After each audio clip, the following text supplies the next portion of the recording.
Hello. How are you all doing tonight? Hope you're well. Start a little bit early, but let's see if we can pick some music to listen to. Hope you're all doing well.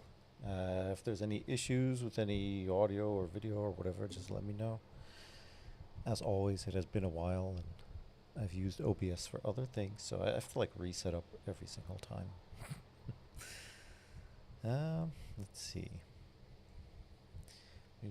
Music. I have a fan on in the background, by the way, so if that is annoying, let me know and I'll turn it off. Um,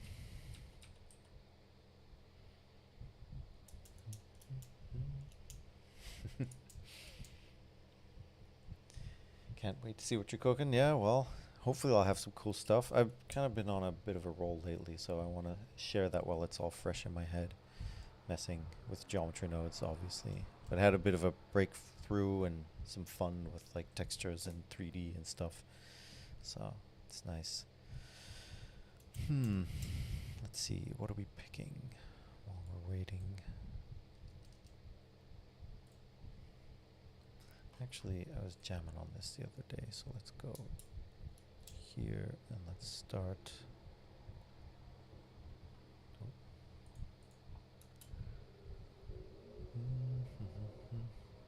Start here. Actually, this is the song I really want to hear, so let's start here and then by the end we'll get there. That is very loud. Cool. Well, thank you, ATT, for letting me know.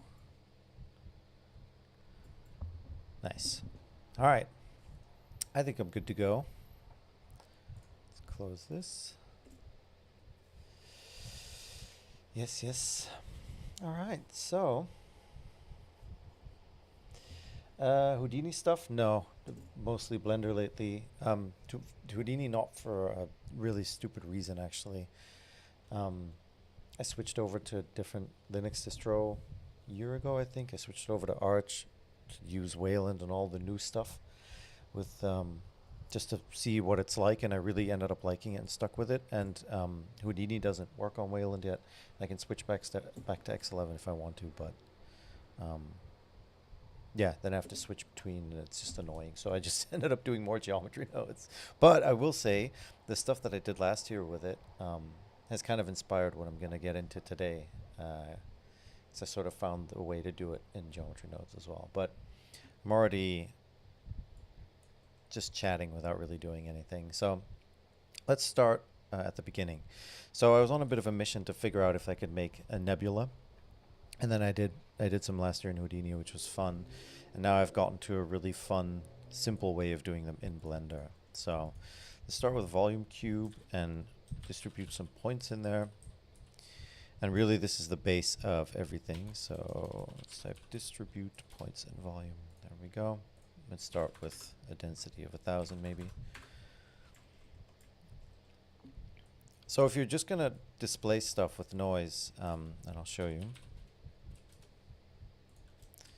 Let's do a noise texture. And if at any point I'm like going way too fast or something, just let me know. And I'll slow down a little bit. But I've been in the zone with these lately, so it's fun.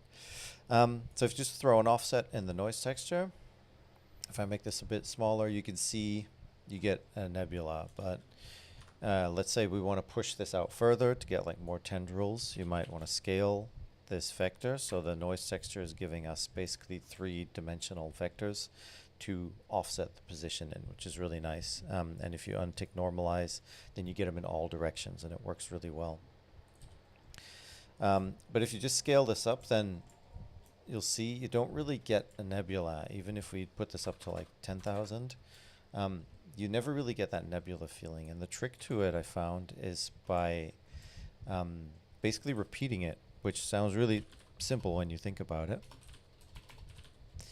Let's see, if we repeat here, throw it in there, throw it in here, and then repeat a few times and bring the scale down a little bit. Down or up? I don't know, we'll see. We repeat it a few times, and you'll see you'll get more like a nebula type thing. And the fun thing is you can really prototype this live, and it just adjusts, which is awesome. So you can mess with the scale. You see, a smaller scale can give you like tighter sort of strings, and a larger scale, then you'll need less iterations, and you get like bigger nebulas and stuff. Let's set it to 4D and just play with this. So you see, if you start playing with it here, you can just kind of live scroll through it and look for an interesting shape.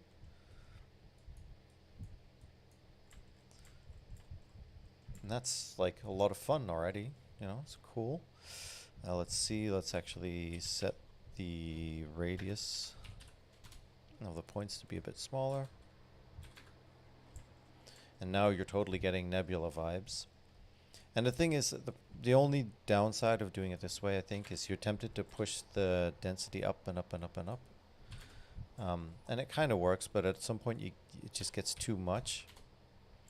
Like this starts getting a little funky, and it's always going to be kind of a point nebula. Now I've tried to then convert this to a volume, and then get the volume, and then maybe you could smooth it out. Like you go all kinds of crazy with it, but I don't think it's going to do this high of a density. So let's try it like that. I'll try it, but I hope it doesn't crash. So let me save this first. Projects. Where are we? We're going to throw that in here. Let's do 0.5. There we go. But I haven't really gotten this to work yet. So let's see. Or no, it's points to volume. Yeah. So the radius needs to be a bit smaller. And then what I was thinking about is if we just mess with the size here, you can kind of get something. Up the density.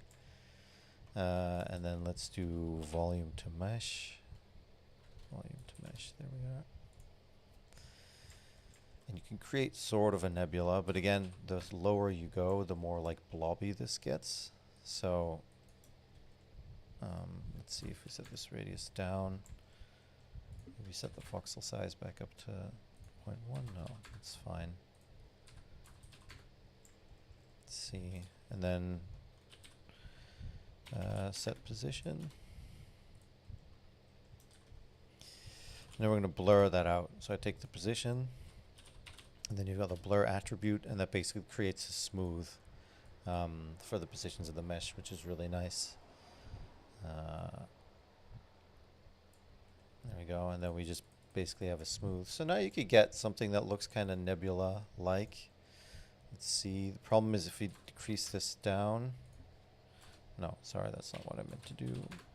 It gets really, okay, you can do huge blobs as well. It gets kind of blobby, and that's the one thing I'm always trying to avoid, that you see the blobs, but this could work. And the reason I want lots of polygons, let's see. I could subdivide it, but that's going to get really slow. Well, we can try subdivision surface, and I'm going to turn on my node timings so you can actually see what's going on. So the volume and the points the volume is taking a bit. This is going to take a while, as I thought. Yeah. It's taking like 3 seconds, which is annoying.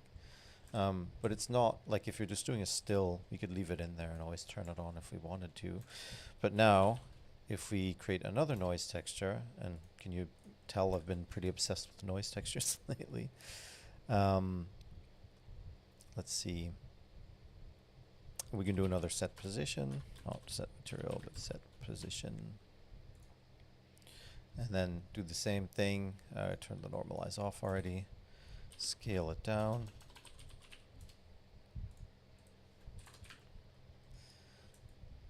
And I think you're catching what I'm trying to do here. Just to break it up a little bit more, and that's the thing, if we had more polygons, you know, we're going to get more definition. So, with that being said, I mean, this works pretty well. One thing we didn't do, which is unfortunate, so now sometimes what could help if we do another mesh to volume. Let's see. Actually, let's do this, and then let's create a new empty object. Usually I'll do this all within geometry nodes by making the base object a volume object, and then doing all the geometry nodes and the volume object stuff, because then you can treat it like a volume. But now we're going to have to do it in like 2 steps, which is fine. It gives us more control. That's okay. And no, this should be a volume, so I'm wrong. So an empty volume, and then we'll do generate mesh to volume, and we'll select the geometry nodes. But now let's change the size. It's going to take a while. And let's up the density to 10. So this is the other way I would do it, and maybe this geometry nodes, yeah, we've got it turned off. That's good, because the reason we do it this way is now, even though the voxel size is really tiny, so let's up that just a little bit to increase the speed. Now you can add a volume displace modifier, which will be able to displace the volume in 3 dimensions. So that's really nice, because it still uses the old texture system, but if we put a clouds in here, we can set the color or the type to, or no, not the color, the type to soft, color to color. And then you can choose between soft and hard, but you can already see where I'm going with here. And I don't think this technique is ever going to be good enough for like super close-up stuff. But just bringing this down a little bit, you'll see you can get away with something really cool here. There we go. Like if you're seeing it from this distance, you could probably get away with that. If we just put a point light in the middle, which is like a sun in a star system or something. And let's just up that point light. It's okay. It's not perfect. Like, that's what I mean. It's a fun technique, but you just don't get there. Not quite. You could do stuff with this with shading in the volume shader as well, and then you could probably get away with it. But that's not something I actually know by heart. Like, I know there's a way to select the edges in the volume in the shader and then put noise in there. Like, with a bit of finagling, you could probably get there. But you know, it's an interesting way of doing things. But I'm actually going to go back to the points for a little bit, because I found a really fun way to loop things easily as well. Let's turn this off and just go back to solid. So, what are we doing?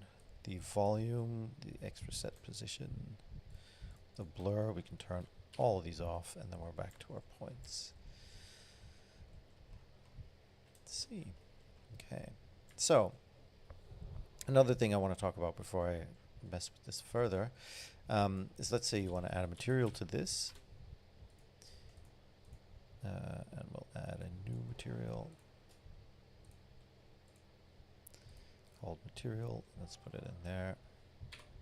There we go. Let's say you want to, let's see.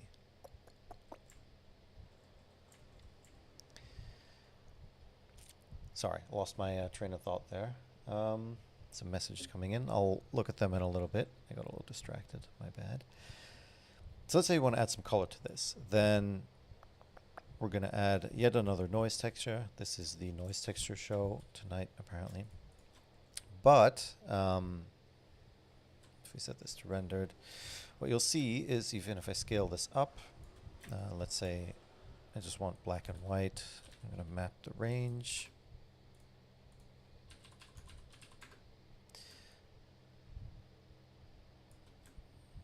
Oh, no, the wrong one. There we go. Let's just add a little bit of contrast. You'll always see that it always just kind of looks like a noise texture on the tendrils. When you look at some of the like nebula shots, you'll see that the colors are like spread out in the nebula, because they followed the same sort of path as it has expanded over eons, I guess. Um, so to replicate that in the shading as well is, and that's another advantage of them being points, you can do all kinds of stuff with them. Um, just after we've put the distribute points in volume here, if we just put that in the viewer and we add a noise map, and actually we could have just copied this one, so let's see, I think that works. Super nice. So now we just have a noise map, and I'm gonna create this kind of like this, and then that way I can always do the coloring in the shader. You could do it in geometry nodes itself as well, but I like having that control in the shader, in the material slot over here. So what happens now if we turn off that viewer, or actually we take this viewer and then we go through the steps. Now you'll see that the noise is more spaced out and it's been like pushed into its own little place. You can still change this, and you'll see how it sort of follows the way the nebula has been pushed out, and it just looks a little bit better in my opinion, depending on what you're trying to achieve, obviously.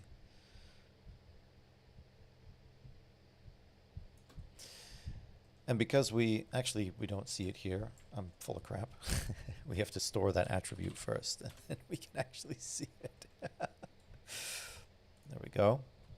Let's call this farts. And I actually do this for a reason, because I've been running into trouble when I type in stuff like UV. It's like an internal one, and I'm always looking, why doesn't it work? Why doesn't it work? And then it's because I used one of the internal like names, so now I just call things farts because I know it's always going to work. So there you go, a little bit of lore there. Let's see what we're doing. Okay, we're going to put in the attribute. Let's see if we can see it here in the material preview. And let's turn off the viewer here. There we go. Now you can actually see the difference. So let me make this a little bit smaller. Now you can see as I move it along, and let's really exaggerate the contrast here for a second. Now you can see it sort of moves along the length of the nebula rather than being a noise map, which is cool. So you can really determine where things are. Another one that works really well for this is a wave texture. And if you set it to rings and then spherical, where are we? And then bring the scale up, you can really like have it almost follow the length of the nebula in interesting ways, which is nice. Like you can color it differently, and then as you add a little bit of distortion, you get some really nice effects. And you can add detail to have it more broken up, or like lessen the detail so it really feels like two color flows, which is fun. And remember, because we're in geometry nodes, we can just up the amount of points. Let's see. And then let's set this back to something normal, and then we can do the shading in here. What are we seeing? Is that a viewer node? No. Actually, I don't think we need a map range for the wave. There we go. Throw in a color ramp.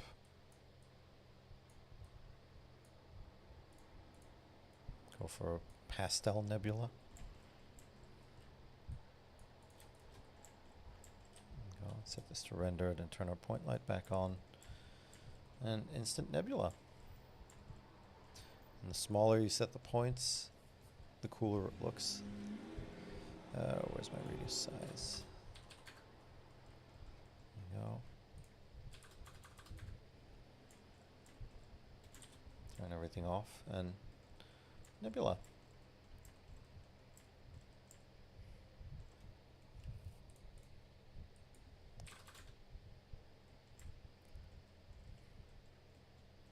Cool. So now, let's talk about making a looped animation with this nebula, because things wouldn't be fun if they didn't loop right. So let's see, I'm trying to turn off the outline. And we can see the points a little bit better. I'm going to make them a little bit bigger again, just for the sake of visualizing it. So now, oh, we did it with a, wait, no, we pushed it out with a noise. Okay, so let's delete this, delete that, clean it up a little bit. We're not going back to the volume, so let's clean that up a little bit and move everything. So you'll see, like, when it comes down to it, it's not that many nodes. Obviously, you have to come up with it at some point, but that's what I'm really starting to appreciate about geometry nodes is how quickly I can get stuff done. Like, I used to have like 5, 6, 7 modifiers, and then things would start bogging down pretty quickly. And now, you know, with just a few nodes, you can get pretty complex effects, which is nice. Yeah. Anything else? No. Okay. So maybe I'll answer some questions and then we'll keep going. Oh, that's interesting. I haven't messed with a repeat zone with this sort of thing. Almost gets a curl noise look to it. Yeah, exactly. It's like a poor man's curl noise. One of those nights again. Let's go. Thank you. IFS render, pretty solid for creating fractals and nebula renders. Yeah, I've messed with those before. Those are fun. Definitely. Anton says you have been doing geometry nodes a lot, Lee. Yes, for sure. Welcome back to YouTube. Well, thank you for being here. All right, well, that's comments for now. So let's keep going. What was I going to do? I was going to loop this thing, right? So this noise texture, if you change the W value because it's a 4D noise texture, we can have a nebula that moves around. Now this is a portal to a very cheap and dumb way of doing things, which I've been enjoying quite a lot lately. Let's see. Yeah, and the further you push the scale, let's see if we do more iterations. I just don't want it to be too slow. We're at 156 milliseconds, so how real time is this? Real time enough, I'd say. Okay, cool. So what I would do before is I would create multiple noise textures and then blend them together, but there's a even lazier way to do it, which I'm always a fan of, and that is to use a wave texture. So the wave texture, for those who don't know, and let me just show you this on the points, because it's going to be more easier to visualize. The wave texture is, yeah, it's just waves. So it's just lines in any direction that you want. I'll usually set this to diagonal and then add a little bit of distortion to it. But the cool thing about the wave texture is it's a, yeah, it's a like a full 1 to 0, 0 to 1 function, which means if you mess with the phase offset, you can actually loop it really easily. Now, you'd think if you go from 0 to 1, then you get a perfect loop, but that is unfortunately not the case. So if you set this to 0, and I'll set this to 1, you'll see this doesn't really loop at all. Because the genius of the wave texture is that I think internally it works with radians, so we need to put in 2 times pi for it to loop perfectly. Lucky guess. I can't really explain it any better than that. And now you'll see it loops perfectly. So if I go back here to the last couple of frames and have it play, now this loops perfectly. So now you have something that loops perfectly where you only had to do 1 keyframe. So that's a lot of fun. And we can pipe that straight into the W value of the noise texture. And this is a really cheap way of doing it. And it is kind of glitchy and crazy, but because the wave texture just does its thing, it actually works out really nicely. And let me just turn down the number of points, actually to 1,000, and then turn the radius up. This still isn't near real time. That's the only downside with the repeat, is if you put in too many iterations, it becomes quite slow, so it's a bit of a balance. And now you can see this nebula loops perfectly. So, and then let's say you want this to go faster or slower, or you just want to mess with the shape. Because this is just a math operation going from 0 to 1, we can add in a math node. We can set it to multiply add. So if we add it in here, the multiplier 0.5 will make the animation go slower because the W value only goes from 0 to 5 and gets masked in between.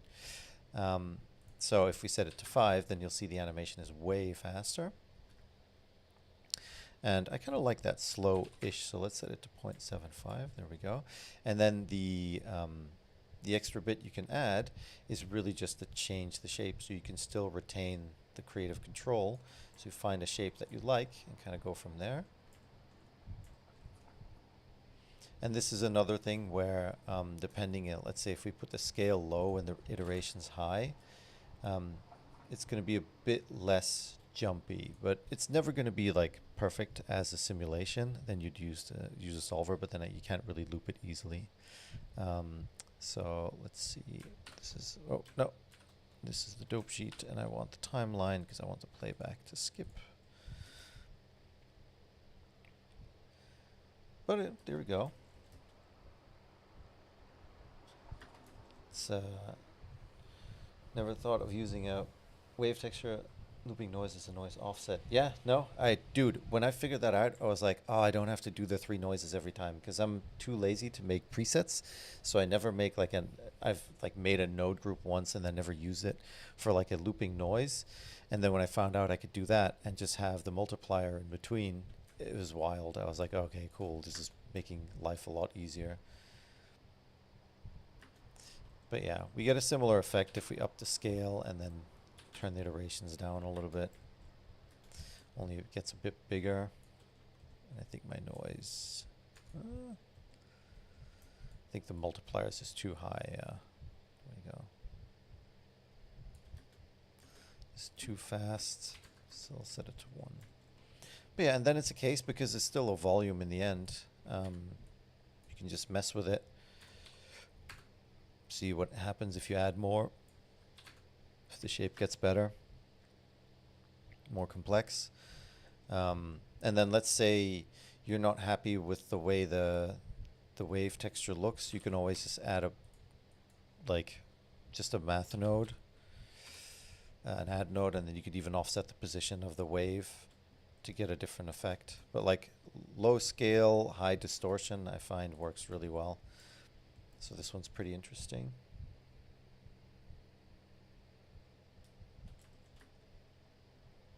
Sometimes you'll see it like it moves to one side, and then you might want to make the wave texture a little bit smaller. Like you have to finesse it a little bit. I'm not gonna lie, it's not perfect, but it works well enough. Like this is still near real time enough so that it's not annoying to work with. So let's see. Let's do like a square. I'm not gonna render everything now, but like a 24 mil and get up a little bit closer. Have like a really dynamic little animation. And the cool thing is some of these get pretty frenetic. Yeah. So you get a lot of motion blur in them and it looks kind of interesting. And like if you want to look at one thing, let's see, where's the loops. The last 3 VJ loops I did are all using this technique. So this one's really nice. This is the first one I did using the exact same thing that I just showed you, just with a lot more patience and a lot more points. Same with this one.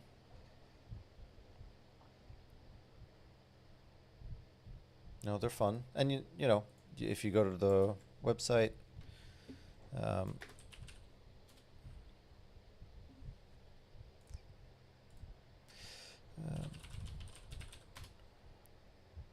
under VJ Loops, you can always download the Blender files for these. So any of these you see, the Blender files are available. So the people that have been following me for longer probably know this, but it's always good to repeat that. So you can just grab them, start playing with the files, make your own versions. They're all public domain, so as it says, you don't have to credit me. It's always appreciated when you can, and if you can. But other than that, you can do whatever you want with them. You know, if you want to use them in a music video or movie or whatever, it's fine. Yeah. Let's close this back down. Then, is this one the last one? Oh yeah. Yeah, that's where I really hit it and I pushed it and just let it really go as far as it could. And I really like the result, honestly. It goes pretty hard. And one of the cool things, if you look at like the bouquet on this one, it's all like stretched and stuff, but it's almost like cylindrical. It's actually another trick that I found recently is if you set your lens type to panoramic, let's say we'll set it to 24, you still get a 24, but you can already see that like you're getting kind of weird stretchiness. And then if you add any sort of depth of field, so let's see, where's my camera? It's about 5 meters. And let's just overdo it so you can see it. You'll see yeah, it gets kind of, it's like super fisheye and it's fun.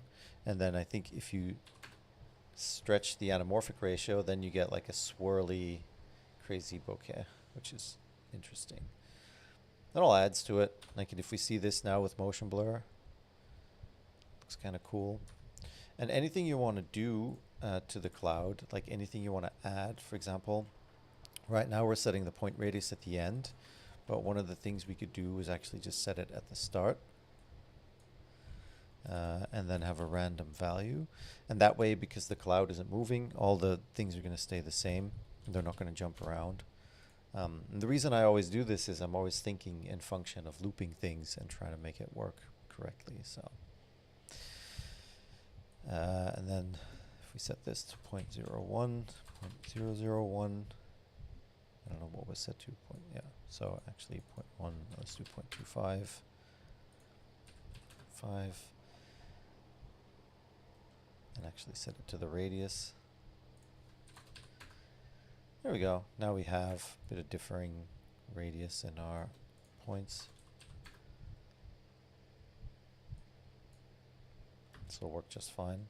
So then again, if you want to add like some emission to it, you can just mask out. So that's another reason why that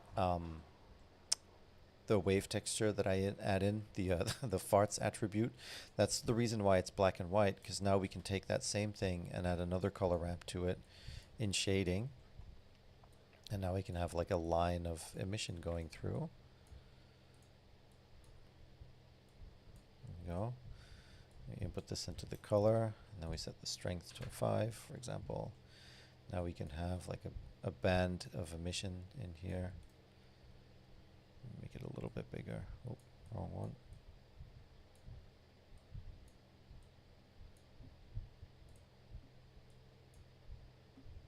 No, I keep changing the wrong one. There we go. And then adds even more to the scene, I think. So you can go for something that complements it, or just try wild stuff. They're not easy to light, I'll admit that. Like, trying to make these look good takes a little bit more effort than I'm used to, so kind of putting my place a little bit. There we go, something like that. That's too green.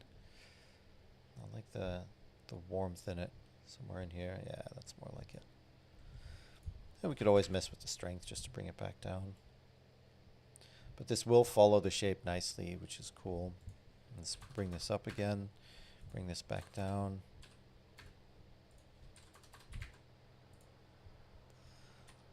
Go. It's kind of always fighting it. That's cool. It's kind of frenetic and interesting. Let's see what that looks like with motion blur. Yeah, that looks pretty cool. And you can see how crazy fast it renders. Like this stuff is super nice. And if the points are really small, you could try Eevee as well. Sometimes you get some pretty good results from Eevee. So let's see, let's turn on the ray tracing. And for me, the trick to good ray tracing is turning off this fast GI approximation, but really depends on the scene. And then we'll have to up the strength here because it's not as, you can see it's kind of lighting them up. And now it's Yeah, almost real time. All the motion blur and everything works because they're all the same points, which is really nice. If the only thing that doesn't work is the spherical bokeh of like the fisheye camera doesn't work. It's the only thing. So if you switch back to cycles, you'll see it does make it look a bit more interesting, but you're just always. But even in cycles, it's crazy fast. I digress. Let's turn the light paths to fast because we don't really need that much GI in this scene. And I'll just like finalize this. Let's denoise it as well.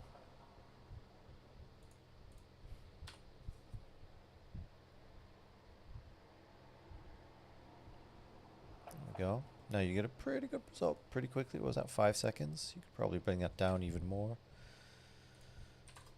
Set it to 0.1 and maybe 256. There you go, 3 seconds, 47 seconds. When that's in motion, you won't even be able to tell, I think. So just depends on how much of like the smaller and darker detail you wanna see. All right, so if I were to completely finish this, I'd go into the compositor, and I really love this whole real-time compositor thing, just being able to turn it on in your viewport. It is awesome. Let's denoise it as well so we get the same thing. So we get exactly the same results. And we can just add a little bit of glow, and it's usually enough. Glare, and then fog glow. Set the size to huge and the strength to very, very, very little. Just to like feel like it catches the lens somehow. Let's see what happens if we do more. It's a little bit much, like it's a little bit blown out. So let's see what we can do about that. I'm just going to do that in the curves here. This is if I'm not going to leave Blender, then I would do it here. Actually, let's mess with the exposure a little bit. And then bring the gamma up. And this is only if I'm going to save straight to a PNG, which I tend to do for social media. It's still very blown out. Let's see if we up the threshold a little bit.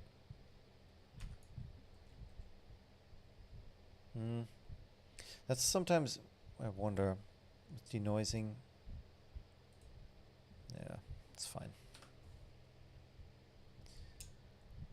Let's see.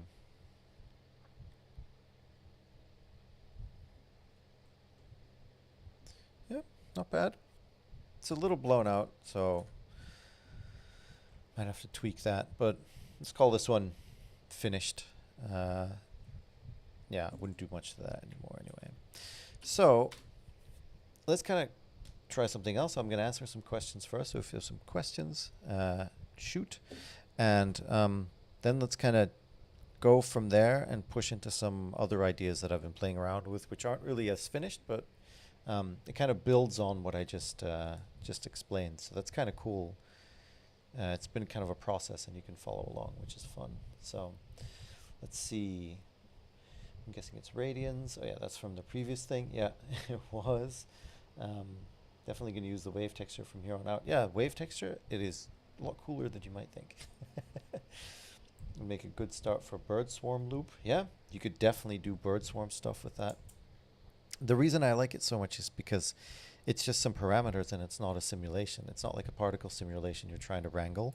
It's just a texture, which is like infinitely controllable, which is lovely. And you could add multiple noise textures on top of each other, each with a different offset, and then you can get high frequency detail or low frequency detail and then high frequency detail on top of it. And you could just push it so far and have, yeah, just crazy detailed setup. So Connor says, hey, finally I managed to stream again. Well, welcome back.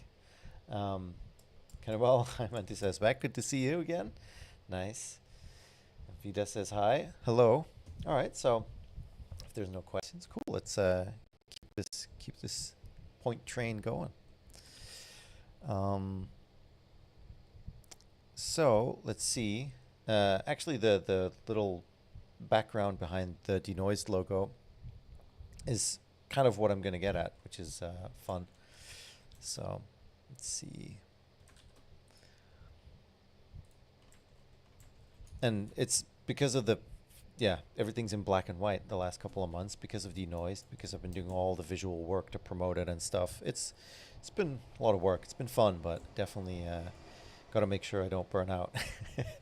um, it's been really interesting to like force myself only to work in black and white. So I notice I've been messing around a lot more with the shape and animation and relying less on like coloring everything in afterwards. So it's been a fun experience actually. Let's just start with my basic node setup. So you'll see I always have a geo.nodes in my starting scene, which is just an empty, just what is it? Under mesh, and then if you turn on the extra objects extension, then you have this little object origin only, so it's just an empty origin with a geometry nodes modifier on it. Just a very basic setup, which is nice. I can just immediately start doing stuff. So yeah, let's see. Let's push into simulation now, because that's where it gets interesting. Because if you're doing stuff that doesn't have to loop all the time, suddenly when you start pushing some of these ideas into a non-looping workflow, things get even more interesting. So it's a lot of fun. Let's see. I'm actually going to start with a grid. There we go. Let's just do a 2x1 grid and go from there. So 2x1 grid. Well, let's actually do a 2x2 and do 100 verts on each one. And then I'm going to add a subdivide modifier or subdivide node in here. So now I've got, what is it, 150,000 faces. That's fine. Okay, awesome. Let's do mesh to points.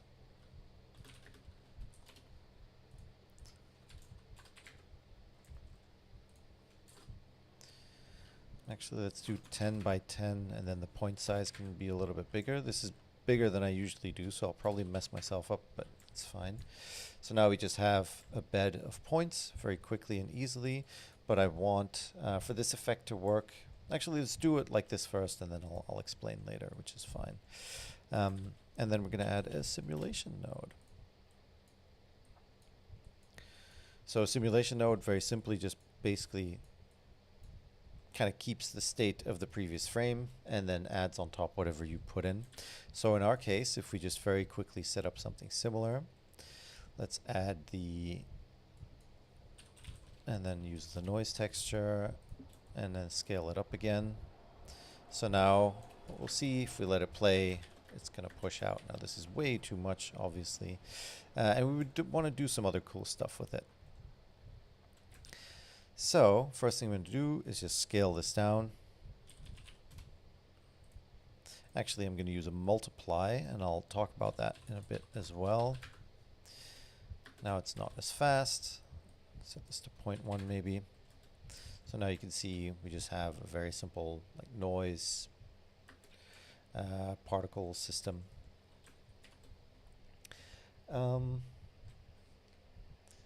So DKNS says, love the denoised visuals. Thank you. I've been hard at work on those. Connor says, first time to see somebody use the wave texture. People always use noise. Yeah, I mean, wave is, I've used it a lot in the past as well. It's extremely overrated. And then the reason I'm going to the questions is you're like, have you used Voronoi before in your simulations? Well, yes. Actually, one of the things we're going to do now is with a Voronoi. So it's really cool. So one of the things you could do is, let's say if you want to make this like an interesting moving simulation, then what you would do is join the previous frame. So if you add a join geometry, now you got to be careful when you do this, because with a lot of points, this gets really slow fast. So I'm going to add this, save this before I do this. And then you'll see, because the previous frame stays, you have like a shape with all the points in it. But obviously, you can immediately tell this is going to be incredibly heavy after a while, I mean, let's just have a look at the spreadsheet to see how many points we're already at. 6.5 million, like that's doable, but like once you get into the 10, 20 million range, things are really going to slow down and you got to wonder if it's actually worth it. But you can do some really cool stuff with this. And again, we don't necessarily have to settle for this because we could put that same repeat in the simulation. I am going to just turn this down a bit so we can see what we're doing and it won't be as slow. Yeah, I'm gonna find a better way to do this instead of the just the straight join, but it's kind of cool to look at it nonetheless. So we could try the repeat in there. I'm not saying it'll work, but you have that option to do that within the simulation, which is interesting because you get a completely different pattern. See? It's less defined. And what you could do as well is if this is a 4D noise, you could have this animate. So we're going to use hashtag frame to get the frame number and then just divide that by like, let's say 72. So, and you'll see it moves even, which is really wild. You can do some really cool stuff. But you could do this with a repeat as well if you wanted to. But I'm going to take this out because it's not really working that well. There we go. So now if we go back.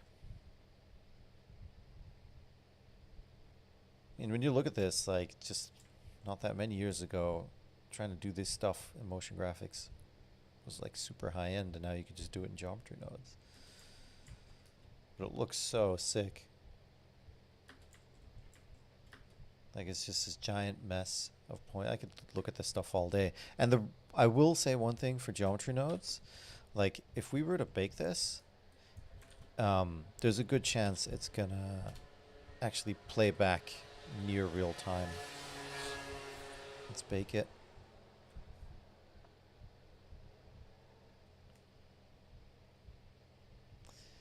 Give it a second here. Let's read some questions. I hope geometry nodes get something similar to touch designers feedback sometime soon. I would love to take some ideas from over there into Blender. Like some of Patika 12's work. I've never heard of them.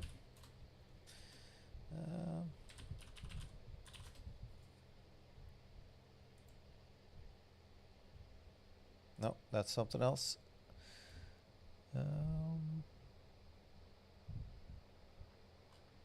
It's weird. I can't find it. Show me their. Link me their social stuff. It'd be cool. We can check it out. Let's close this one. That's still the website. All right. So now we can actually see it real time because the geometry nodes baking system is an absolute gigachad.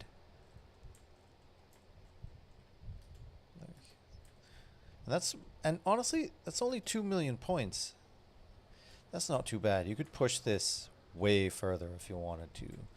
So, oh, on YouTube, let's have a look. There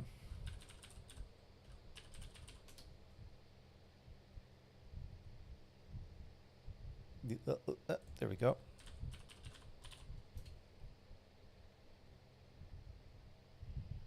Am I spelling it wrong? Oh, Paqueta. There we go. Maybe if I spelled it right.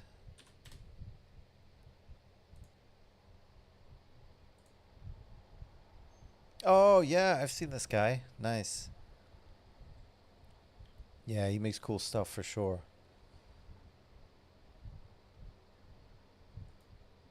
Definitely. All right, super nice. Oh, cool. I don't know if I'm logged in. I'll subscribe on the other browser. Good stuff. So yeah, this is fun. Kind of a mess. I don't know. The more I try to get away from all this point stuff, because like at some point I got a little bit sick of it. Every time I return to it, it just, I don't know, it just gets better and better. Like this is so much fun to look at.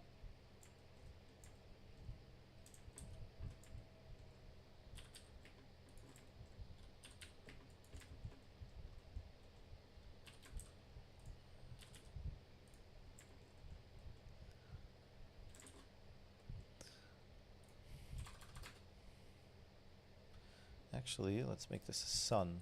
Those are kind of fun when you don't have anything else in the scene. Look at 2. Just mess with it.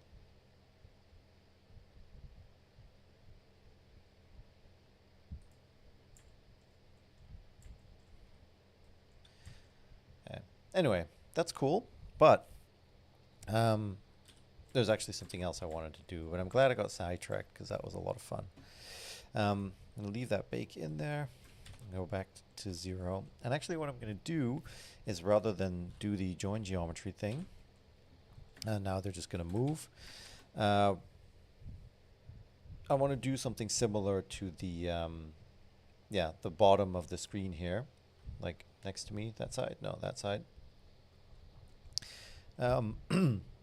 It's a bit more controllable. Sorry, excuse me.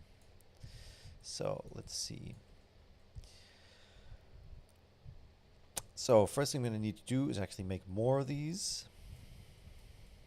And the way I'm going to do that is I'm going to make a curve line. Make it about 0.05. And then we're going to use that as the points for an instance on points, and you'll see why in just a second. There we go. And actually, let's do this. I think that's more efficient. There we go. So now we have this set up. If we push this up a little bit, and the reason I do this is with a curve is we can just add a resample curve in here, and then we can resample it to as many points as we want. There we go. Now we get a nice base, and you could see how quickly it's simulated even with like 2 million points. So the cool thing is, if we realize the instances now, we're at 400k points. You can see it's still near real time, which is really, really nice. But one of the things I want to do is just restrict it. So first off, we're going to scale this once again, and we're going to take the position, and then if we let's put these points out so we can see what we're doing without this one, please. So I'm going to separate the X, Y, and Z, and now we've got a gradient going up, and we know we're up to 0.25. What we can now do is map that range. And if you want to get like super pedantic about it, which obviously we'd love, if you, let's say you change this and you don't want to change your maximum here, you could actually have it calculate that automatically. And I think it's in the accumulate field. Yeah, no, not accumulate field. I always get this one wrong. Attribute statistic, that's the one. You have to put in the geometry, but if we put in the Z attribute here, you can see the mean, the median, the sum, minimum, and maximum. So my minimum could go in here, my maximum could go in here.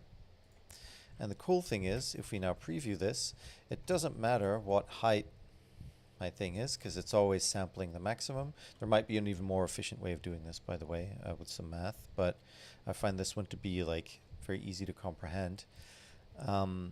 And it doesn't matter where it's at. Like, it will always give you a range from 0 to 1, which is really nice if you're experimenting with this. Yeah. Anyway, just a quick tip. There you go. I'm going to collapse this a little bit. The only annoying thing is that you have to put in the geometry, but that's why a purely math-based thing might be more fun. But there we go. Anyway, I digress. So what we want to do now is actually use that for the scale. So now I can set this to, let's say, 0.05.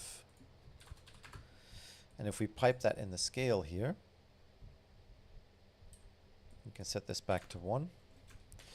What that does, it only pushes the top ones out. And depending on how far they were, the more the scale is going to move up. If you want that to be consistent to where they take that with them, you could put that in here rather than use it in here, because from the moment they're further up than, what is it, 0.2025, they're just always going to be at the maximum displacement here. Now, another thing that you could do is by putting the multiply in here, we could multiply the z-axis, and now it's only going to move in 2 axes. So the cool thing is, because you've always got this floor of points, you can never really see through it, and depending on how much of a floor that you want, yeah, you get what I'm saying. You could really really push it. So let's see, 0.1. Now we've been doing this with a wave texture, which has been fun. This is where it gets even more interesting. So this one, I'm actually going to turn it down, set it back to 5, and just have it move. Now, what we're going to do is we're going to control this by using a Voronoi texture. What do I mean by that? Obviously, if we pull up a Voronoi texture here. Voronoi texture is interesting. The only downside, and you'll see this immediately when you start using it, is it's a lot slower than a noise, unfortunately. Once they started adding all these features into it, it used to be pretty quick, but they added a lot of features to it, which is great on the one hand, but it got a little bit slower to use, which is unfortunate. But let's see, if we set the randomness to 0 and we set the scale to like 0.5, now we have these really interesting, yeah, I guess, patterns that we can use, like grid-like patterns.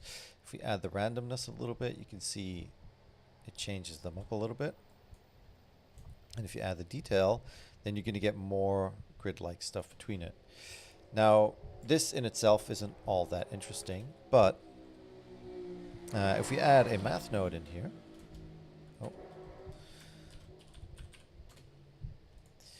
we could get the modulo, which means you can kind of set a value to where it thresholds and then repeats in on itself. So if you set this smaller, you can have more repeats, but the maximum value is going to be lower. There you go. You could probably already see where I'm going with this. Now the cool thing is, if we set the randomness to 0, we get these really interesting grid patterns. And then if we animate the W, then you get even weirder, sort of super wild animations. And you can mess with the patterns, like this one's super crazy. If we bring the roughness down a little bit, actually bring the detail down a little bit, that might be better. And it's all a case of seeing how far you can push it, like this one. That's really cool. It's noisy as all heck, but like if you're trying to do some kind of weird, interesting motion graphics, smooth F2 sometimes, or F2 gives you sometimes even more detail. I kind of liked what that F1 was doing. Now this one, smooth F1, is super slow. You'll see, unfortunately, it's one of the cooler ones, but it's really slow. Let's see if I bring this down. I really like this like grid-esque thing. There we go.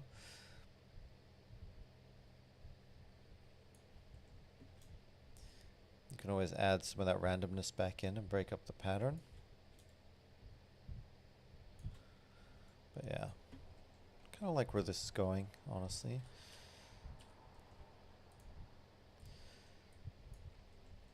Let's see what happens if we just add a map range in here, or we normalize it from 0 to 1. There we go.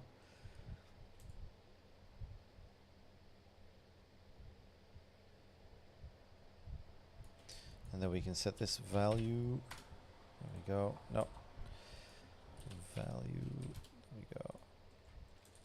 And then we can do the same with the map range if we want this from 0 to 1. So if we set the maximum here, then we get a 0 to 1.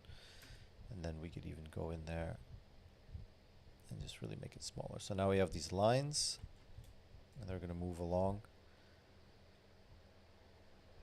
And I believe if there's no randomness in the Voronoi, you can get a looping W value, and I believe it's 2. So if we do 2 and 0, No, or is it pi times 2 again? I know there's a way to loop it, but like, look at that. That's awesome. Now, what do I want to do with that? Because I'm still just kind of doing weird stuff. Well, one of the things we could do is just pipe it in the offset directly. We'll do that first just to kind of see what it looks like. And I'm going to combine X, Y, and Z here. And the reason I'm only going to put this in the Z axis is, and maybe set this back to 0.1. Now, if we go back to our simulation, turn off our viewer, is that going to push those up? Should push those up even more. And it's not for some reason. Okay. The bake can sometimes be glitchy, but I don't know if it's that. It should just push them up.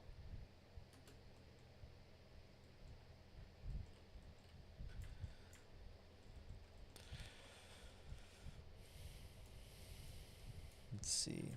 Why is it not doing what I want it to do? Oh, obviously because they're moving into it. Yeah, I'll see. I'll show you.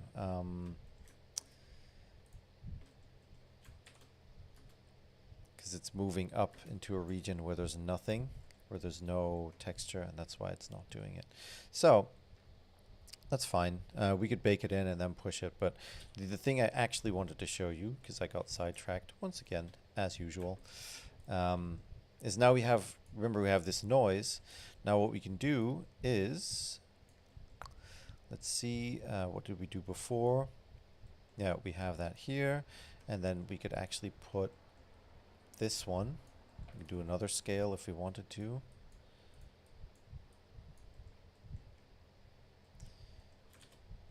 Lots of scaling. But basically we're just multiplying this again by the output of this. If we set this to 1, then you'll see as it moves. Let me turn off the viewer once again. Do this frame by frame.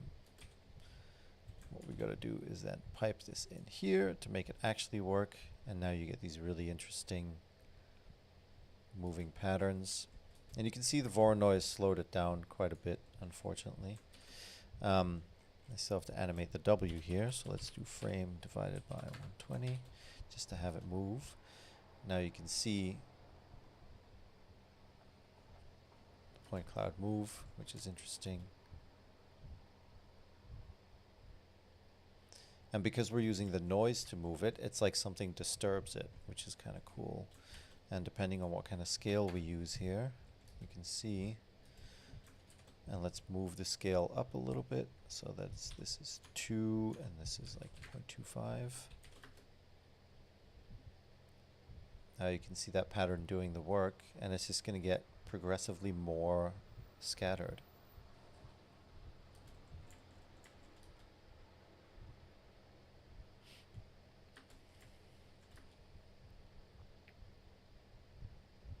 It's just so much fun to play with. So, and then we can actually see it here in real time.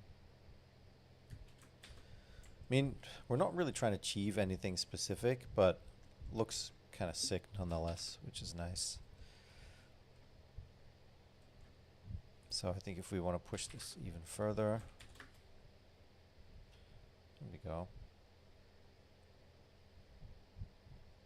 The wave texture in this case is, or sorry, the Voronoi in this case is giving us the star-like pattern, which is really interesting. And I think if I move that even faster, let's do frame divided by 24.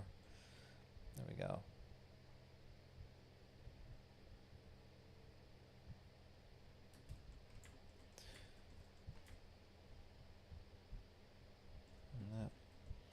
And depending on how much you push it in the Z-axis, so if I set this to like 0.1, you get it to just move more to the side, and it becomes less messy in the Z-axis.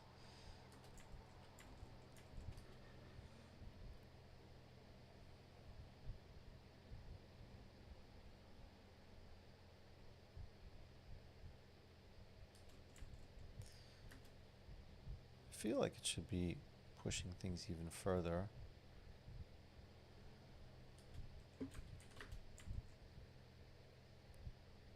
Yeah, it all depends on that Voronoi texture and what that's doing. And because the Voronoi has like harsh edges, that's why it like stutters and does other things.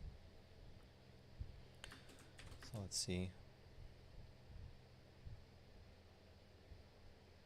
That's cool.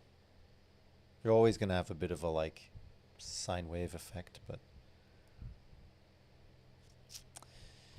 this, no, it's loopable if you replaced the, so what I did, if you look at the little thing on this side next to me, right here, the little black thing, is basically the same idea, but with a repeat node rather than a simulation node. So you still get the effect that it's pushing, but it always just kind of goes back to the beginning. There we go, now we have the animation.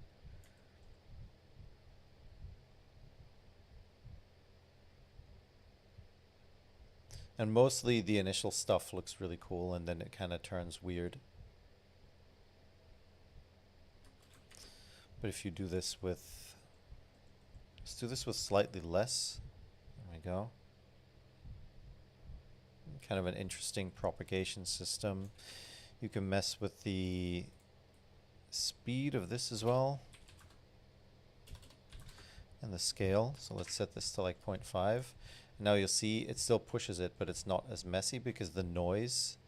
Now if we look at the final vector here, you can actually see what's happening, and then unfortunately here you see it even less. So what is the best way to see this now?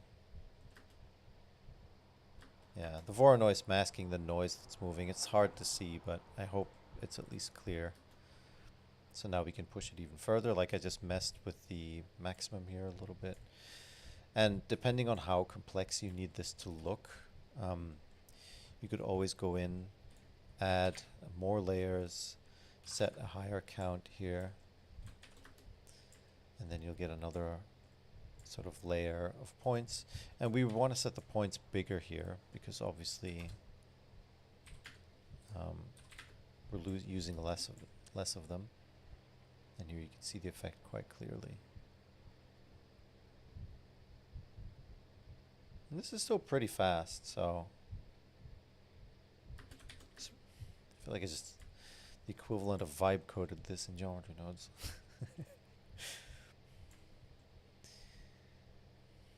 Vibe noded.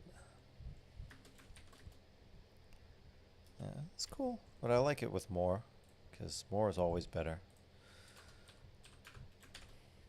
Even though it's slower, it's still doable.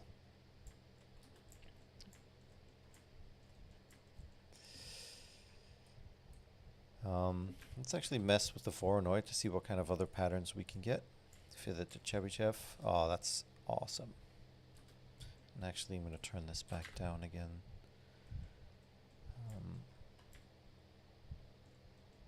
And then set this lower. Back to the beginning.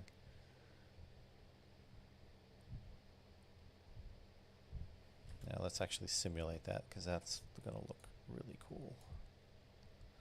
I think. Time for some questions.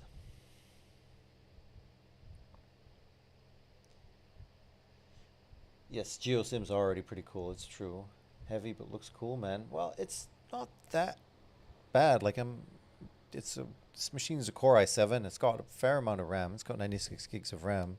But as workstations goes, like this is still pretty okay. Laptop wise, you could get away with some of this stuff on a laptop if you're willing to be patient. I think mostly you'd need the RAM. Like let me look at what I'm using here now. I'm using like 13, 14 gigabytes of RAM. So you'd want like 32, I think, would be a pretty sweet spot to be in for this kind of stuff. No, it's this one. No, I'd like to close it, thank you. So yeah. Have you heard about Vulkan?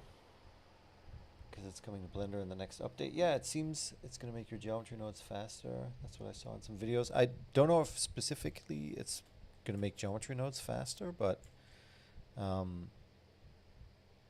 it's going to make a lot of things faster as far as I know, but it could be. I haven't really looked into it that much, but I saw it and it's good, I think. You can already enable it. Like I'm on 4.4 still. Is it here? I don't know where it is. Interface and then developer extras and then experimental. No. You could already set it up if you wanted to, as far as I know, but not everything worked yet in 4.4. Sorry, I feel like I'm shouting a bit because my music is kind of loud. Let's let's just turn it down on the headset. So yeah, so this is kind of the end result. Now you're always going to be left with that first set of like things. One of the things that works quite well is by setting your map range to smoother step, and that way it'll be like a bit more gradual. It has more of an S-curve in it, and you tend to keep one or two more layers that kind of shift a little bit. So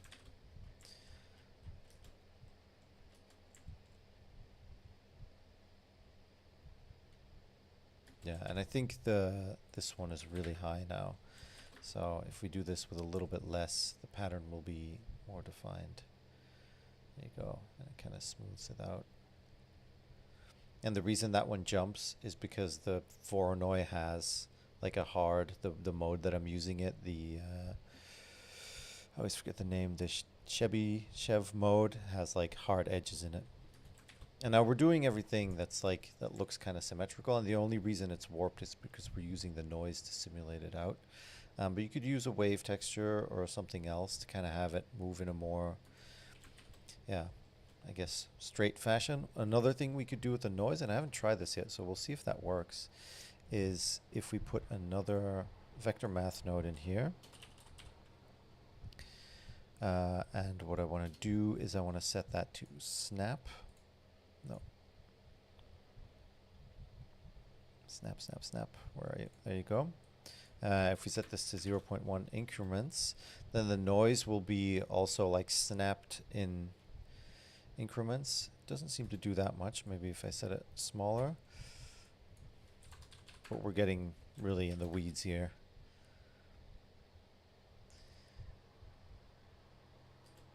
Maybe if we set the scale a little bit smaller. Set it back to what we were doing in the beginning. This looks a bit more broken up, but it's interesting. And one of the things you could do is actually use another noise. Here we go again. And let's normalize it and map the range. And yeah, we're getting kind of out there now. I don't know if this is going to work, but I've done this before in the past where if you pipe in noise into the snap increment of the vector snap, if you do this with geometry, with just edges, you'll get like grid patterns with different, different sort of sizes of grid throughout it. It looks kind of cool. But if we do it like this, set the snap in here and then set the interpolation to stepped, then we have like 4 sizes that this is going to snap to. I don't know if it's going to make it look any more digital. A little bit. You can kind of see it where it's like, it's not perfect, but it works. I think if we set the detail of the noise down, we could see it even better.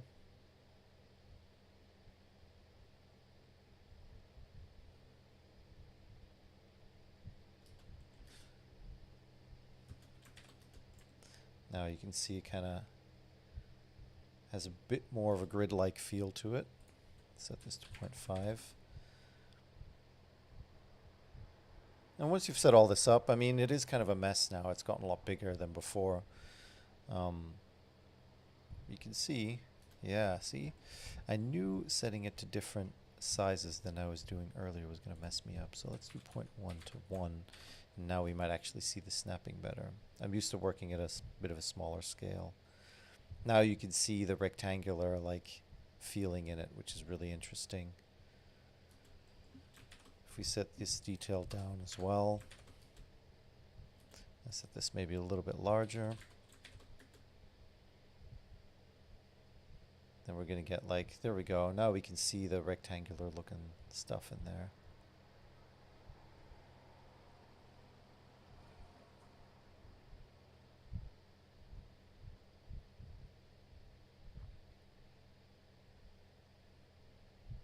And again, if we did this with the same wave texture, then things could get even crazier, because then we could snap it by using the wave texture. But yeah, I don't know, this is wild stuff, right? It's just fun to look at. And crazy, like, that it's this quick.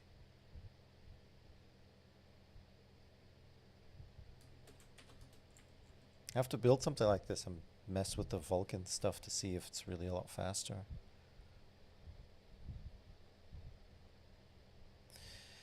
And then the thing I said earlier about using the smooth F1, the cool thing about the smooth F1 is you can see it kind of smooths out the shapes, but it's really, really, really slow. So one of the things you can do is use the regular F1 and use a blur attribute, and just blur it a bunch, and that will be slightly faster than using the smooth F1, so it's kind of a hack. And it retains the shape a little bit better.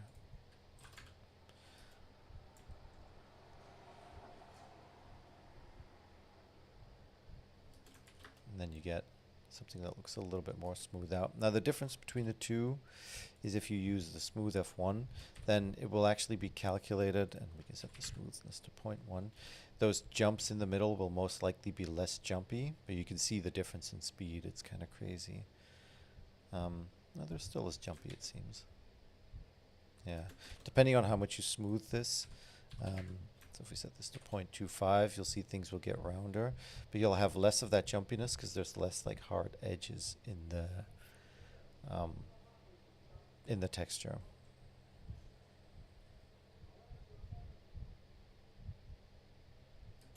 But yeah, it's slower.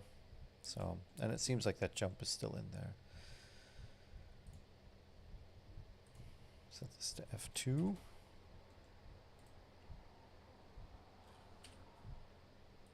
Smooth this out.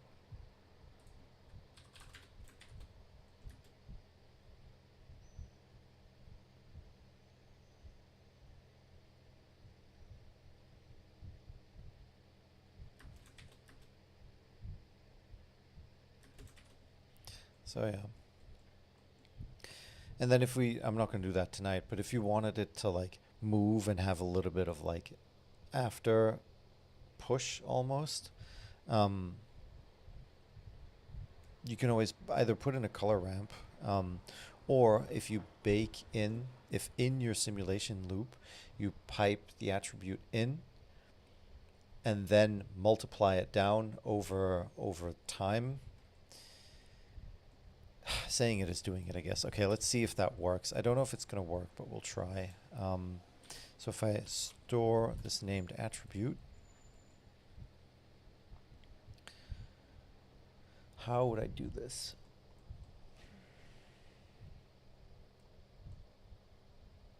Let's see. I have to refactor it a little bit. I can do like a poor man's version. Because we have, what do we have here? What is this in the end? This is the one, yeah, this is the final one. So I'm going to do this the completely wrong way around because I don't want to refactor the whole thing. But if we map the range here as a float,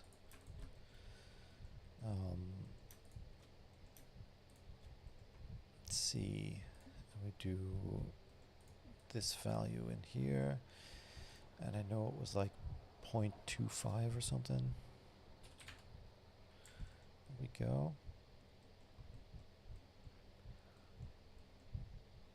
How?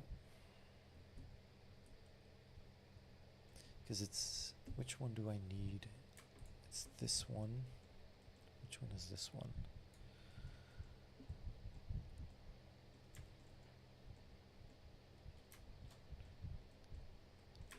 I need is the Voronoi, because that's the one that I want to sort of take everything from.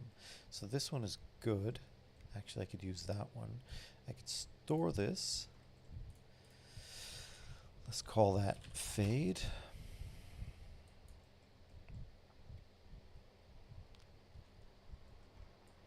Okay, so we're going to store this. Can we mix this? If we mix this with the current fade, So that's a named attribute. And we can use a color for this, so I can use screen so it never goes above 1.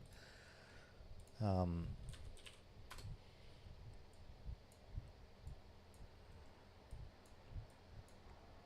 we're going to mix fade with, let's see. So it comes in the first time, it stores that attribute, which is this one. Then I want to mix it with the one that already exists. So I actually need to make a new attribute for that one. Oh, this is going to be a pain in the ass, isn't it?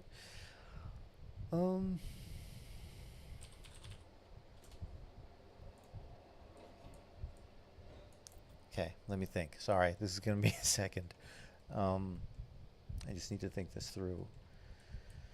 So we're going to have the version that's injected. I'm going to call that fade add. And we're going to capture the current fade. So what we're going to do is capture the attribute before we add it in. Wait, can I just add it to that? Okay. Anywho, I'm going to do this with named attributes so I know what's going on. So I'm going to capture this first.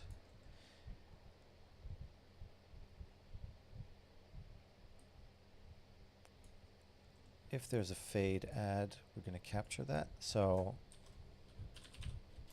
bear with me here. I'm probably doing this in a really bad way, but if this one exists, we're going to capture it and we're going to store it as fade exist. There we go. Then we grab the new fade add, and then basically this is a really weird way of doing this, but fade exist, no, fade add, fade exist. If we screen those, do we get the result I'm looking for? And let's store that in a named attribute named fade. Oh god, this is just truly horrific. There is a way better way of doing this, by the way. Just bear with me. I hope my logic is right on this one because I have zero patience to start debugging it. So now we have our fade, which is going to replace the map range that we had over here. So if I do named attribute, and because it's being read after all of these, it should work. So let's have a look at this. If this actually works, I'm going to be really, really happy. It doesn't look like it.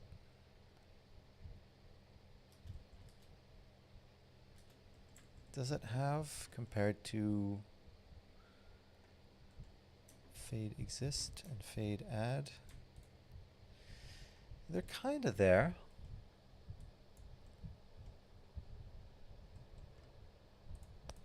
So if I capture fade, there we go, that's what I was looking for. But it's just going to add to all of them. We're almost there. And I have to multiply this down probably. Good God. If I multiply this by 0.9, then it should fade over time.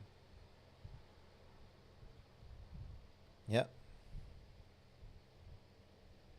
This is like, this is not the right way to do this. This is not the right way to do this. But if all is well now, we should get a really interesting fading effect that we can actually, instead of multiplying, if I subtract 0.1 from it, then it's going to be 10 frames because every time, yeah, and it just looks horrible. But there's a good reason for that. And the reason is that we need to just calm down our noise. Because that's going haywire. There we go. Now you can see we have like a faded. Oh god, it's still not enough. A few frames might be enough. Let me just have a look at what this is supposed to look like here. Yeah, it's doing what I'm expecting it to do, but a lot of it is staying. This is just a lot of movement, because there's a lot of white. So let's bring this even down. Because they're being activated for so long, the noise really pushes everything.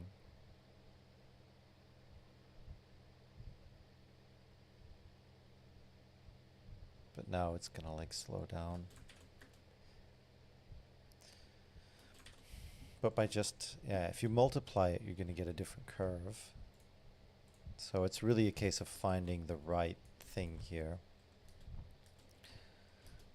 So now we're multiplying it by 0.1. We do this by 0.5.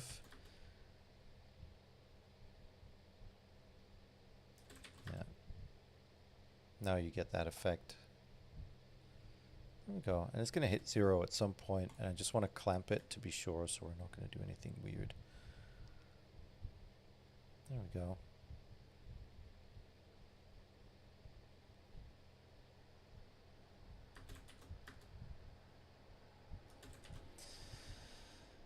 There we go. And now because we have less simulation, we can bring this back up again.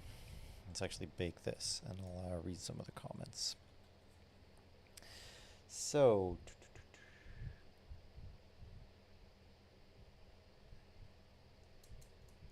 hi, Mr. Khan, or Mr. Khan, sorry, I read that as Mr. Khan. Hey, Robert. A lot of point clouds, a lot of geometry nodes, a lot of points, really, yeah. My brain was already switching to a wild mix of Renaissance ornaments and fractal patterns. If this is taken even further, yeah, you can go, like, we're not even using base geometry now. Like, if you start with base geometry and you have normals to mess with, then like you can go real crazy. So now, there we go. Now it kind of looks like it kind of fades out a little bit. That looks awesome. Let's see if we really crank it up. So I'm just gonna push this up a little bit, so then our noise is going to move faster, and I'm going to animate this even faster, and the noise texture itself can be a bit more wiggly. So let's make that a little bit faster, and we're going to get more in the same timeline. This looks amazing. Thank you, Robert. Wallaby says Cloudney pattern, like, yeah, Cloudney plates are so cool. Go to displace and change OpenGL. It's on system. Okay, I'll do that. But I think there was one or two things which didn't work in 4.4, and I think it's subdivision surface, but we're not using that for this, so yeah, if I change it, maybe it'll work. I'll try.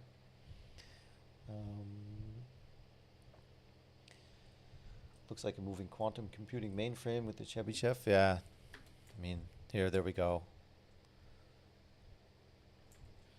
Beep boop. That's dope. Yeah. And you can tell everybody you did in Houdini. So how many points? Still 300 and a bit. If we really push this, and we'll do a slower sim to see what it looks like. Let's do another set, and then we can make the points even smaller. And we haven't even talked about upping point size or making point size smaller. Like, you can do so many things. 0.0125, let's try that.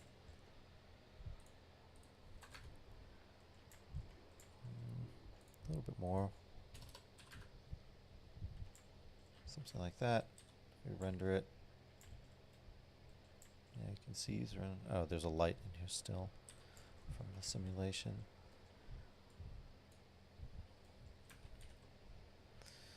And let's... the reason I put this multiply in here earlier, let's say we want to only do it in the x-axis, for example, and a little bit in the z-axis.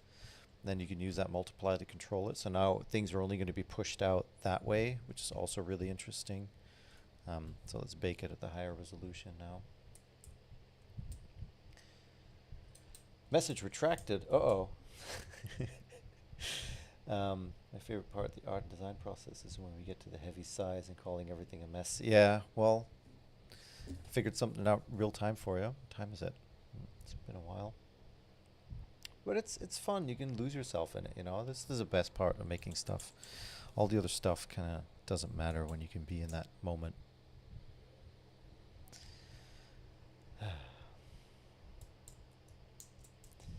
This also says, "Oh, I haven't seen your YouTube in ages. Hello, hello. Thank you for joining."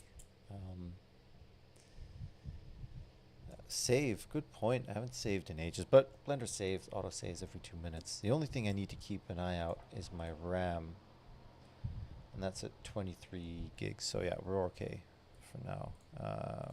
This one. Yeah. Mr. Streams, good to see you. Hi Shady, good to see you too. Thank you. 4.5 open will give more performance than OpenGL. Yeah, somebody else has said that. Actually, let's do that. We've seen how slow it bakes. Let's have a look at what it looks like first.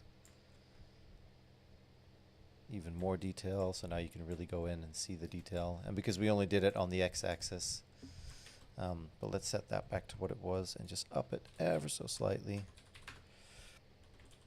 And then we'll try, there we go, we saved system Vulkan. OpenXR and Subdivision are not supported. Okay.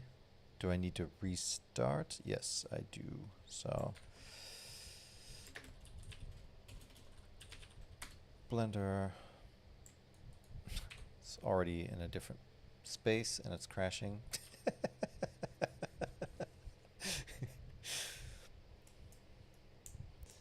How am I going to reset it? Ah, there we go. Okay. Let's see. If I open it,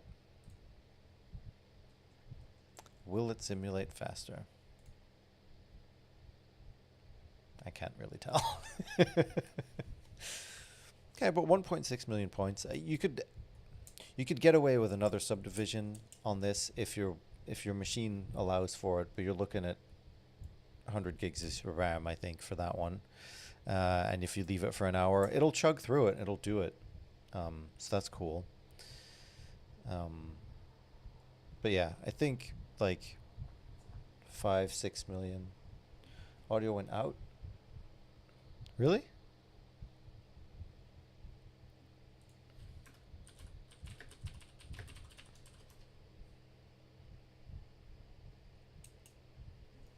Cannot hear.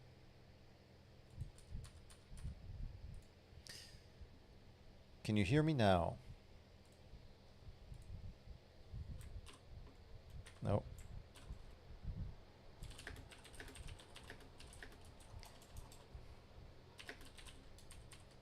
Hello? Can you hear me now? Let's hope you guys can hear me. You can still hear it. Okay. Let's see. I'll reset Blender and then audio's okay. Okay. I'm going to set it back to OpenGL, so I might lose you guys for a sec while I do that.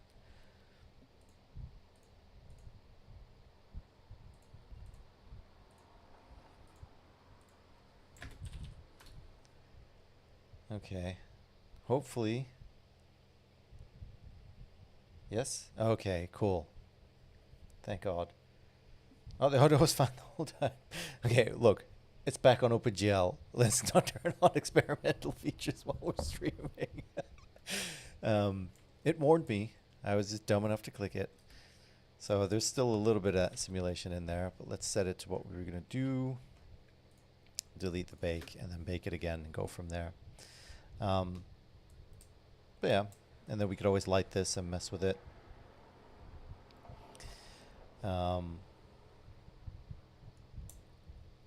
Trying to think if there's something else.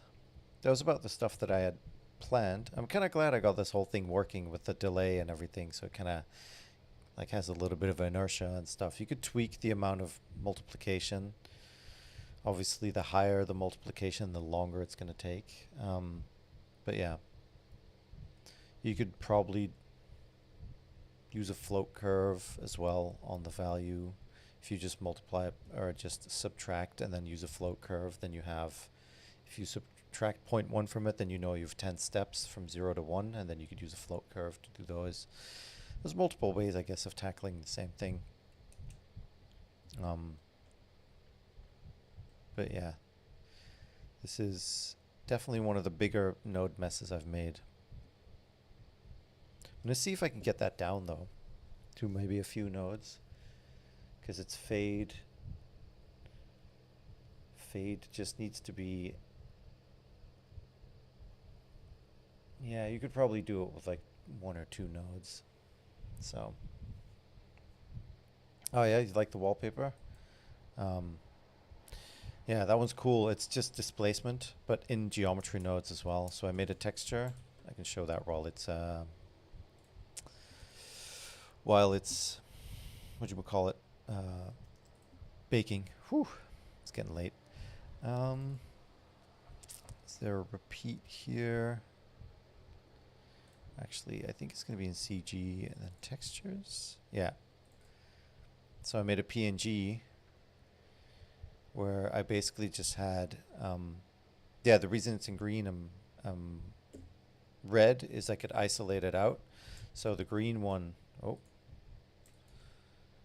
the green one is the white one in the background, and then the red ones are these ones, and I just multiplied these, I think by a wave texture, which is like a circular one moving outwards, and then use that to do stepping. I used the noise in the increment of the snap, the vector snap, to do the stepping in the wave, and multiplied it all by that, and just used a really, really subdivided plane. It works really well. You can see some of the details of the logo actually get lost. They're not completely, where is it? But the computer said no, basically. Like all the fine details, you can kind of make it out, but it's not quite there because I have not enough polygons. But I think if you did it in shading, in the displacement of the shader rather than with a plane in geometry nodes like an idiot, you could achieve exactly the same thing, and then maybe with that way of displacing things, it'd be more memory efficient. So let's look at our final result here. That's pretty cool.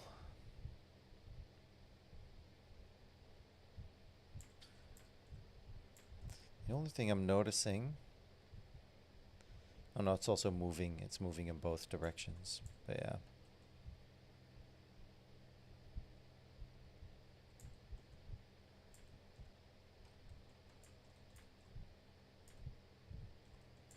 Well, if you see this show up in the denoise titles, you know where I got it.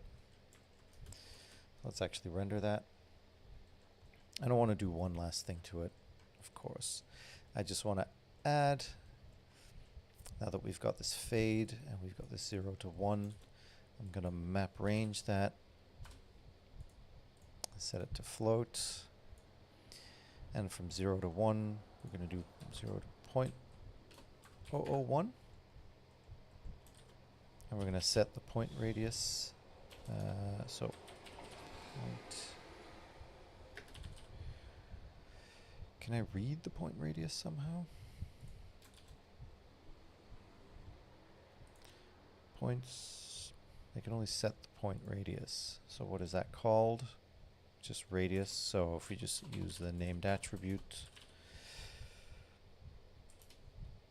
they're going to get bigger over time, which is what I want to do. And then add and set. So what we're going to do here, then add this mapped range to it and throw it in there. And now they should even get bigger over time. So let's just do this with one level of subdivision less just to see if it works.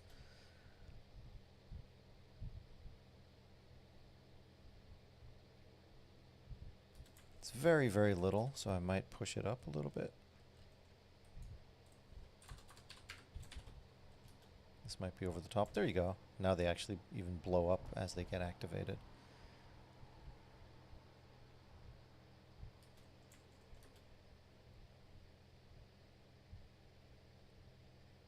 That's fun. Almost looks like a fractal. It might be too much, so let's go back. I think over time these are going to get quite big.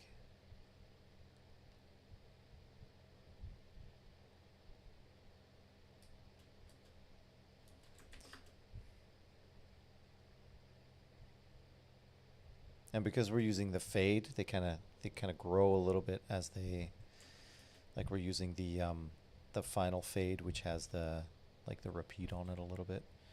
The actual fade out. Too many fades. See, and now even with like just a few, because we have like some points in between, the pattern gets really interesting.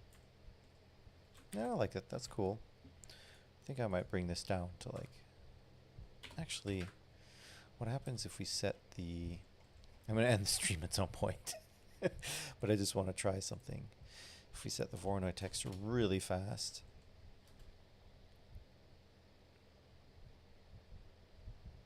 it's just going to go super hard.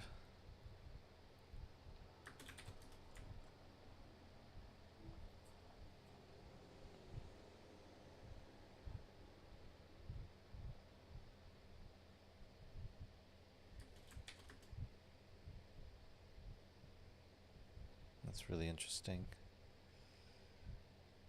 But that's something I noticed earlier. I feel like they're all moving up in this direction. But that's the negative values. Oh no, it isn't. Did somewhere along the way our noise go from 0 to 1?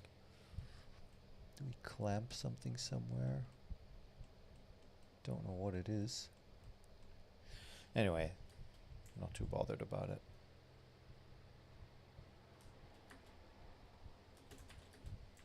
There we go.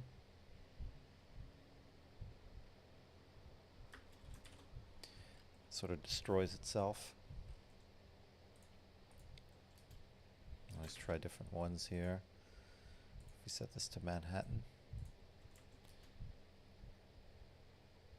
get an even different pattern.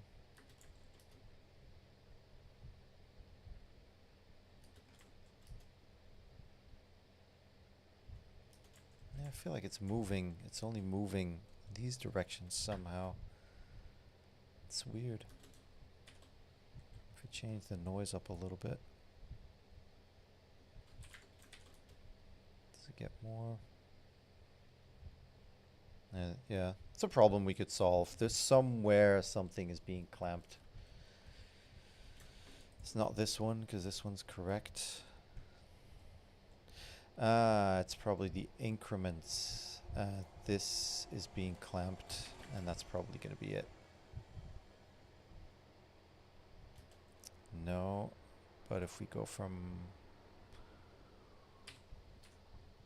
-1 to 1,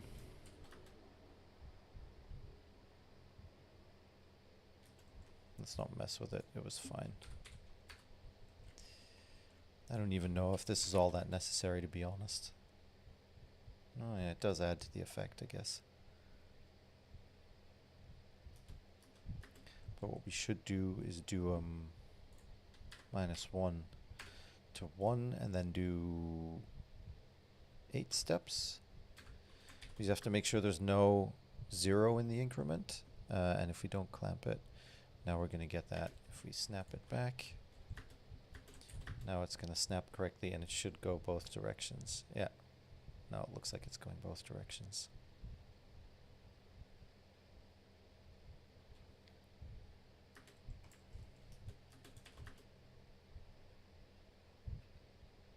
It's kind of crazy, huh? I really like the Chebyshev though. Could always put another one in, but I don't know if that's going to help. Is the blur still doing much?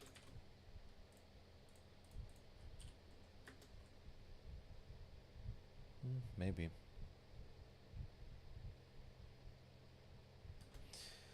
And the reason it's still so readable is because we've really have it not move on the z-axis. It's a big part of it, I think. Let's shade this, see what we can make of it, and then I'm going to end it there. Answer some questions after. Let's do this with a isometric view. That could be fun.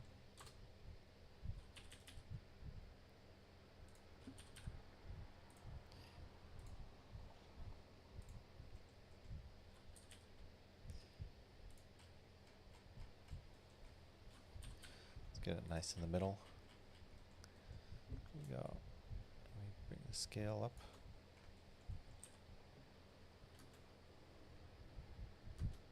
Looks kind of nutty, but with a little bit of depth of field. And it's going to be really crazy, but there we go. We can get something darn interesting looking.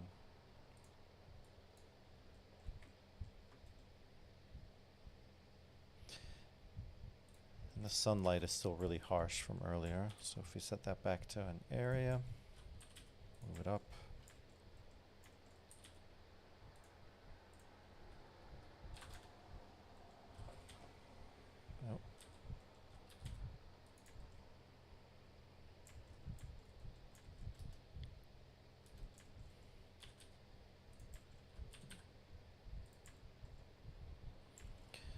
Now let's make this a rectangle, stretch it out, bring it down. You could animate it like going up or something if you wanted to. Now you get a lot more detail. Bring this down. The shadow's a little bit sharper. You could mess with the spread and then make the shadows like really sharp or only have a little bit of it lit. But it gets pretty noisy pretty quickly. That's the only unfortunate thing. That's not too bad, I guess. Bring this up. I really want this to be lit a little bit more.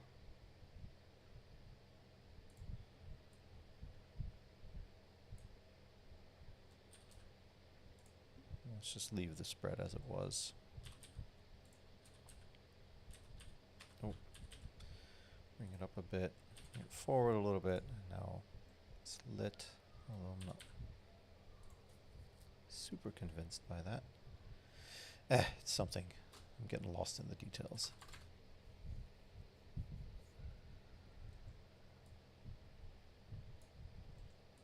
Give it a cool material and be done with it. Because it had simulated, right? Or is it? Oh no, we haven't baked it yet, so let's bake it.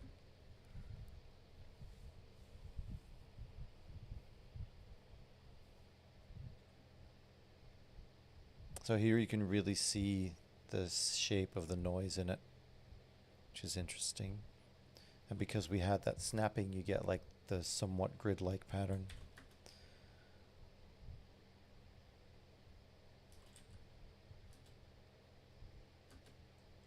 Yeah, maybe if we denoise it in the viewport.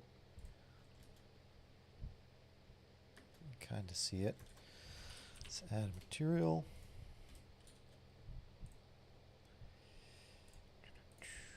Material.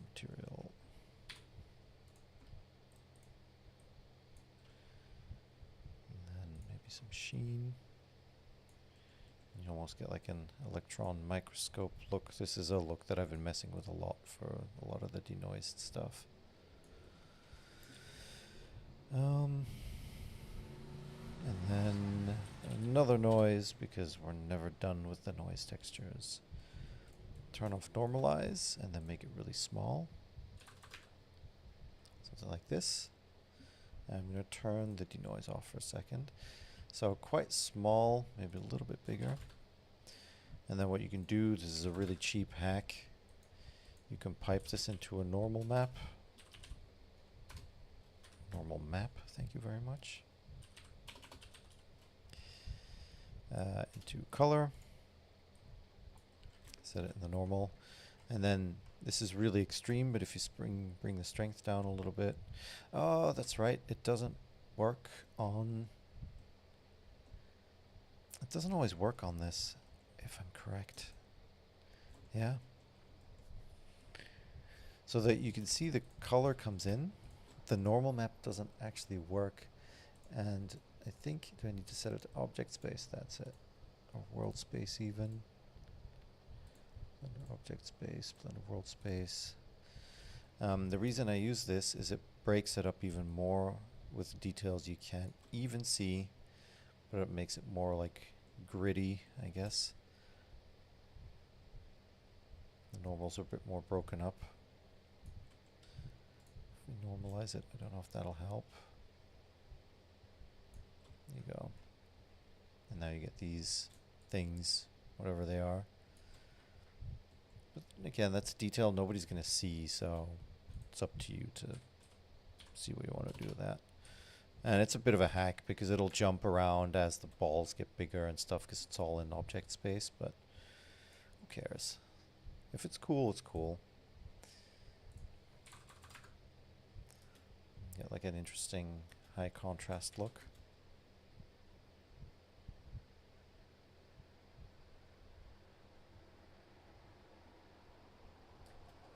Nice.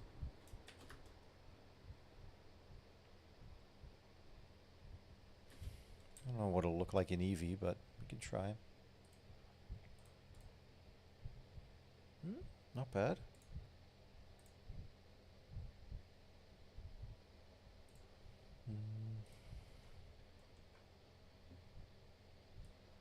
If we bring the metallic up a little bit to create some contrast, no. Let's see, it's probably the normal map. No. Problem is Eevee can't render perfect circles. I really wish they would use the same code path as the light probes, where you can see the GI and the little perfect balls for the points, but so be it. Yeah, let's go back to cycles.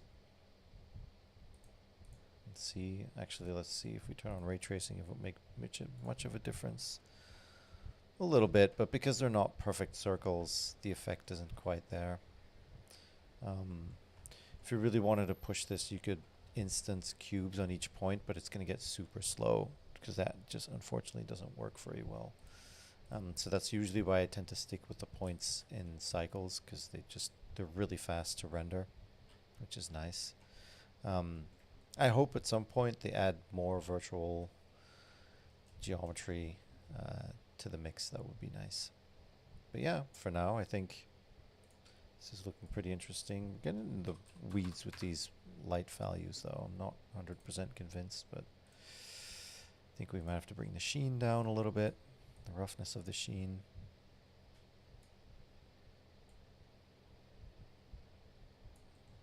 The surface is just really rough now as it is.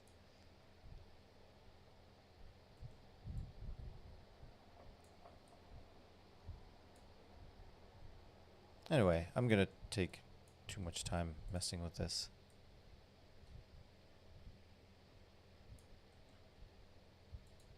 If we just leave all of this stuff out. Sometimes just leaving them white is really interesting. All right, I'm done. I'm going to save this and I might finish it later or use it for something else. But, yeah, if you have any questions, now's the time. I'm once again going to plug Denoised. It's a digital art thing I'm doing one day here in Antwerp. If you can get there, it'd be awesome. Actually, let's look at the website together. There we go. I have quite a few people coming already to speak. It's really fun. From people in doing 3D to people doing game dev to people doing graphic design, illustration. If you're in the Blender community, you might know Alexander Zuckermaster. He's coming to do a live performance, which is going to be cool. So he's coming all the way from Germany. Yeah, it's going to be fun.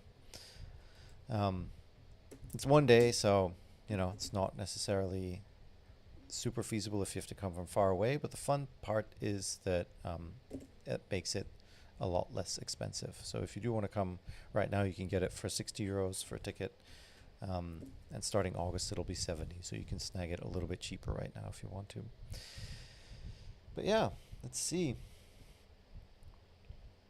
Let's do the final Final questions. That's all the audio stuff. My bad, in Blender 2.5, subdivision is supported and will be more performant and release on the 15th. I just meant that as a suggestion in the future when it comes out. Oh, don't worry about it. That's fine. Maybe with 16-bit depth map. Oh, you displaced the plane in geometry nodes, basically, yeah. Micro displacement would have worked faster. Yeah, I mean, yeah, micro displacement might be better. Oh, Trip Tilt, hey, good to see you. Normalize the noise. Texture, yeah, that was what we were doing stuff. Looks nice. Had some depth of field, yep, went through all those. Quote, if it's cool, it's cool. Nice, yeah, I remember saying that. It is though, so.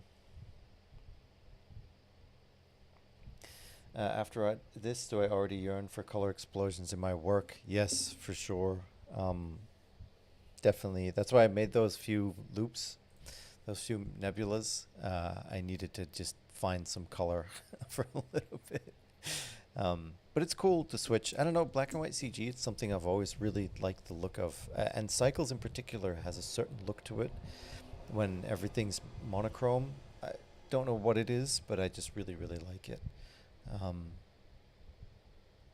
But yeah, it's cool. Yeah. And that seems to be it from what I can tell. So, with that said, thanks for joining.